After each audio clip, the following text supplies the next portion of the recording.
Her face was swollen, blood on her lip, eyes wild, silent.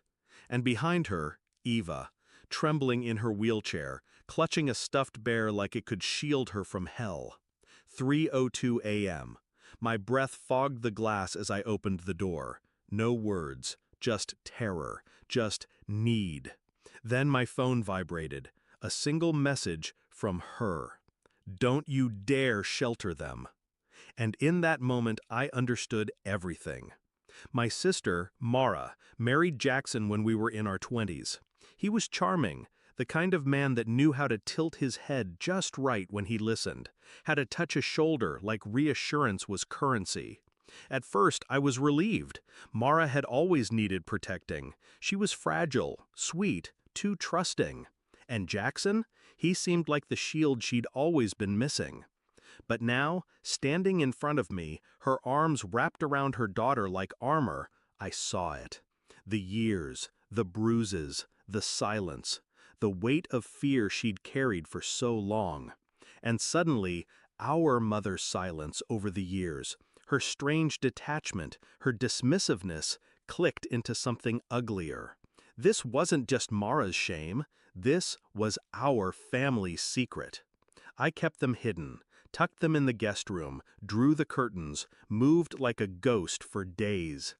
Eva didn't speak, not until day 3 when she whispered, "He locks her in the basement when she talks too much." I gripped the edge of the sink until my knuckles cracked white. I wanted to burn the world, but rage doesn't protect the innocent. Planning does. I didn't confront my mother right away. I let her keep texting, calling, insisting this wasn't my business. So I made it my business. I started with photos, quiet ones, the bruises, the scars. I documented everything Mara allowed. I contacted a friend, one of those women who worked in the shadows, domestic abuse lawyer, silent warrior. We filed, secretly, quietly, relentlessly. Restraining order, emergency custody. But legal papers weren't enough, not with a man like Jackson. I visited their house, told him I was just checking on things for Mara. He opened the door with that smug smile. "How's my little runaway doing?" I smiled back. "Healing." He laughed, called her dramatic, said she'd always had episodes. I saw the twitch in his jaw when I told him I had full access to the house now, by court order. That night, I broke the deadbolt and went down into the basement. Found a latch hidden behind a false wall, and there it was, the room. No windows, soundproofing, a single chair in the center, and a baby monitor, like it had once belonged to Eva. I took photos, every inch, every grotesque inch. Then I drove to my mother's house, put the printed photos on her kitchen table. "You knew," I said, "and you let it happen." She didn't deny it. She didn't even look shocked. "He provides," she said. "He's a man of position." My voice didn't rise. I didn't need it to. "You're going to testify." She laughed in my face. "I'll do no such thing." So I pulled out her letters, the ones she used to send Mara when she was pregnant, the ones where she warned her not to provoke Jackson. I'd taken them from the attic during a holiday visit years ago, back when I thought they were just controlling, not confessional. Now, they were leverage. Court moved fast after that. The judge saw the photos, the basement, the bruises. And when Eva finally found the courage to speak, her trembling voice cracked the silence wide open. Jackson lost everything: custody, status, power. And when they cuffed him in the courtroom, he turned to me and hissed, "This was you." I didn't flinch. I just looked him in the eye and said, "She's not alone anymore."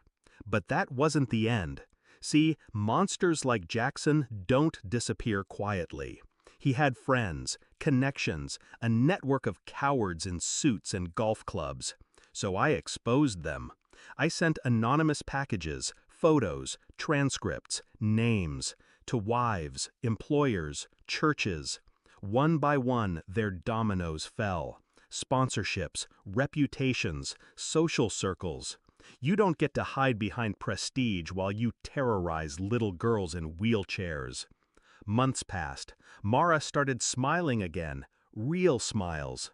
Eva drew a picture of us, labeled it, "My Safe People." And our mother? She moved away. Couldn't stand the shame. Good. The night the final court ruling came, permanent restraining order, full custody, his assets frozen, I sat alone with a glass of wine. And for the first time in years, I exhaled without shaking.